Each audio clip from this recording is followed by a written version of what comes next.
uyu ni umwanya w'amakuru arambuye tugiye kubagezaho mu rurimi rw'ikinyarwanda. Polisi y'u Rwanda yatangaje ko yataye muri yombi Dufitimana, ni izina ry'umugabo Dufitimana, ukurikiranweho kwiba mudasobwa ku kigo nderabuzima cya Buyoga ho mu karere ka Rulindo. Uyu musore wagaragajwe na kamera zicunga umutekano yafatiwe mu karere ka Ngororero, aho yari ageze ahunga agiye kugurisha izi laptop z'ikigo nderabuzima. Ariko abantu barakaze. Uyu musore rero Dufitina yafashwe yibwe mudasobwa itatabwa muri yombi na polisi ikorera mu karere ka Rulindo. Abantu bararaka ariko kugira ngo ufate umwanzuro wo kujya kwiba mudasobwa, shakuntu se shari n'umugari n'umusore mwiza ndebera sha umusore w'igikwerere nk'ubwo bagiye kwiba zino mudasobwa azishaka iki koko tutabeshye.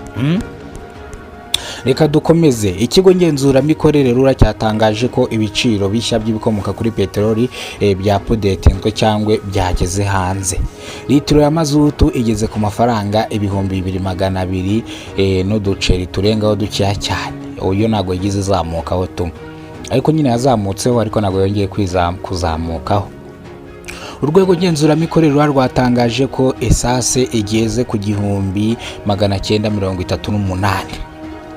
Ubwo no kuvuga ngo mazutu ahubwo esase niyo yoreye cyane.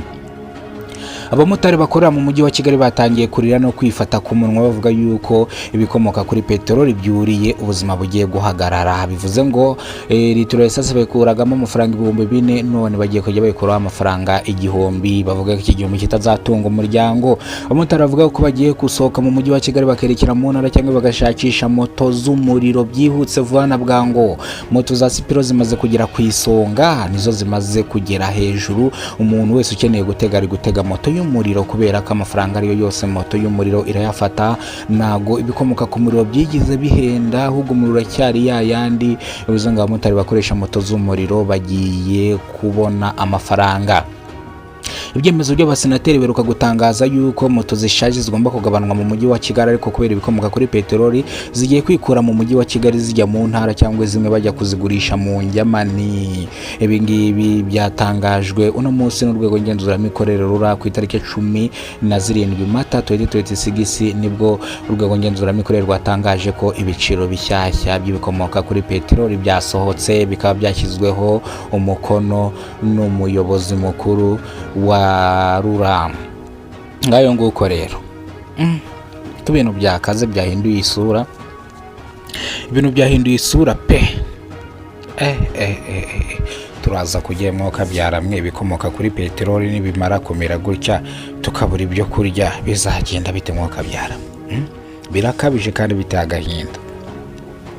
Reka dukomereze hano.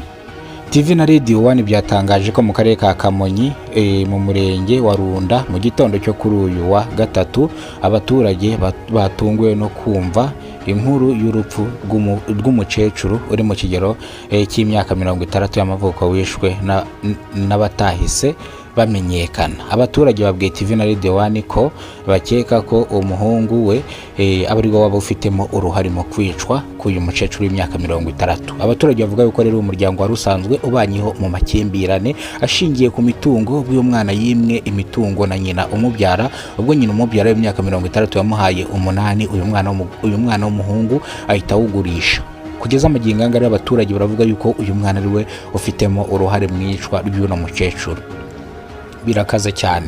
Urwego rw'ubugenzacyaha rwataye muri yombi uyu muhungu ukurikiranwe cyo kuba yishe nyina umubyara, ariko umuhungu avuga yuko ibi ngibi ategeze abikora, atakwigera yihekura cyangwa atakwigera yica umubyeyi we. Ntago bino yakwigera abikora, niko yavuze.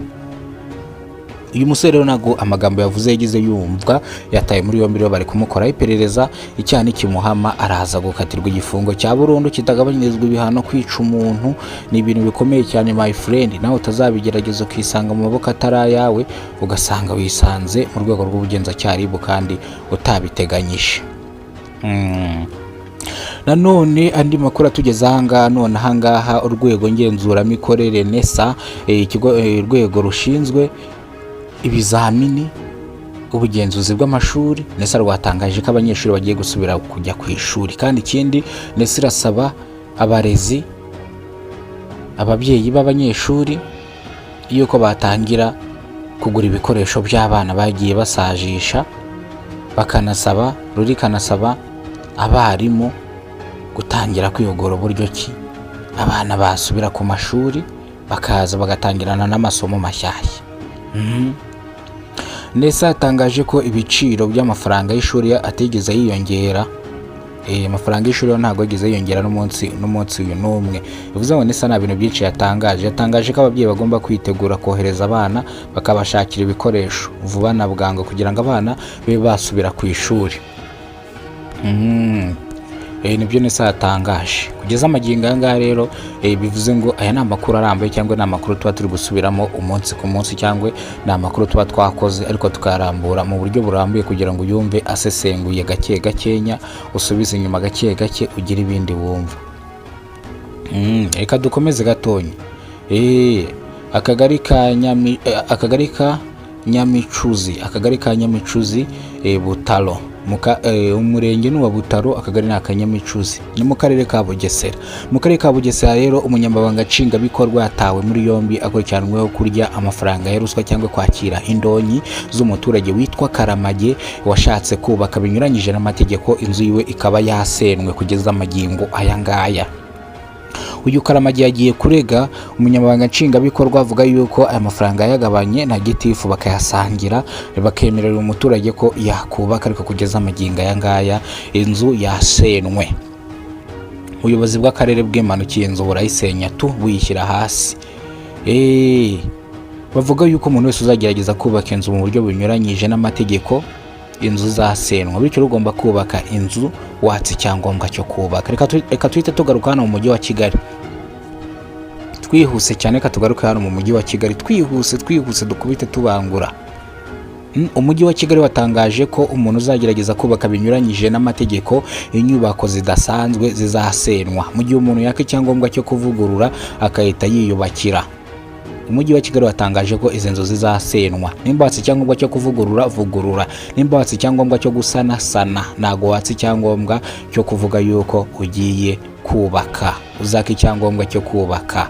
Umujyi wa Kigali uvuga ko hataye muri yombi abayobozi bo mu nzego z'ibanze bakurikiranweho icyaha cyo kurya amafaranga y'abaturage kugira ngo abemerere kubaka binyuranyije n'amategeko. Umujyi wa Kigali nta mikino ufite, umuntu wese uri kurya ruswa ari kwita atabwa muri yombi. Ngayo nguko rero niko umujyi wa Kigali watangaje. Reka twihute dukubita tubangurira amakuru tuyacamo ubwo tuba twayarambuye, ariko tuba tugira ngo tubabwire byaranze aya makuru. Mu mujyi wa Kigali imodoka yakoze impanuka iri mu bwoko bwa Nowa. Imodoka iza gukora impanuka igonga umumotari arakomereka, ukuguru kuvaho, ahita yirukankanwa ku bitaro bya Muhima. Impanuka yabereye mu karere ka Nyarugenge, ni mu murenge wa Muhima niho iyi mpanuka yabereye, dore ko ambulance yaturutse ku bitaro bya Muhima ikahita zigatwara abantu bakomeretse. Nta muntu wigize apfa kubw'amahirwe, ariko imodoka yangiritse sana na moto irangirika sana. Nko kubireba kuri kamera rero zawe urabona ko imodoka yangiritse mbye. Kubw'amahirwe nta muntu wigize apfa. Ubundi iyi mpanuka ukuntu twayibonaga n'ukuntu yagaragaraga, ubundi iyi mpanuka ari gupfiramo nk'abantu 3, ariko kubw'amahirwe nta muntu wigize upfira mw'ino mpanuka. Nta muntu wigize upfira mw'ino mpanuka rwose. Reka none dukubite tubangurira akantu gatonya twari twibagiwe. Jessica wa Mipangu Gasuku Media aherutse gukubitirwa muri Amerika, arakubitwa inkoni za danje. Cyarakubiswe amashyunda arasa. Turaza kukigarukaho ndakurahe cya Jessica wa Mipangu, turakigarukaho kabisa. Cyarakubiswe kirakubitwa, iwana cyaje kuri kamera gitabaza Mutesi Kovia ngo nagitabare, ngo nakivugirera ngo ubutasi ngo bwa Amerika ngo bugire icyo bukora. Mutesi Kovia bavuze yuko niyifashishe FBI n'urwego rw'ubugenzacyaha rwa Amerika bibakurikirana ikibazo kiwe, nimba ari abagizi ba nabi bamukubise bafatwe batabwe muri yombi. Rero Mutesi Kovia bavuga ko atari tayari kuvugana n'abantu bahunze igihugu cyangwa batari mu gihugu ngo abafashe. Reka Eric Semuhungu yatawe muri yombi n'ishami ry'ubugenzacyaha RIB akurikiranweho icyaha cyo kurongora akana k'agahungu akakamena umwoyo. Ijambo mvuze nyine yakarongoye mu kibuno aragasatura nyine. Eric Semungu rero akaba ari umugabo w'umutinganyi, n'ako kana yarongoye n'agahungu kugeza amaginga ngaka kana rero kaba kari mu bitaro. Eric Semungu nawe ubu ngubu ari mu rwego rw'ubugenzacyaha RIB ari gukatirwa urumukwiriye. Mwibuke ko ari inshuti ya Gasuku Media Jessica Zamipangu, ni inshuti bombi ari babiri, ubundi babanje no kuvuga ko bajye bagira gutya bakagira bombi kari abahungu, ariko biza kuvaho Gasuku Media bishyiraho uruhara avuga ko yikundira abagore ngudure nkuko yita umwami w'abagore. Ngayo nguko rero aya niyo makuru yaranze uyu munsi kuva ku itariki 17 kujya ku itariki 18. Aya niyo makuru aba yiriwe avurwa n'ibitangazamakuru bitandukanye. Ndabakunda cyane, Imana ibarinde, bahereza ubuzima buzira umuze. Nge mwumvaga nitwa Kitasamura urw'inkuru rwo tupakora rugakonkoma. Amakuru nakagaruka, komeza ukure ujye juru.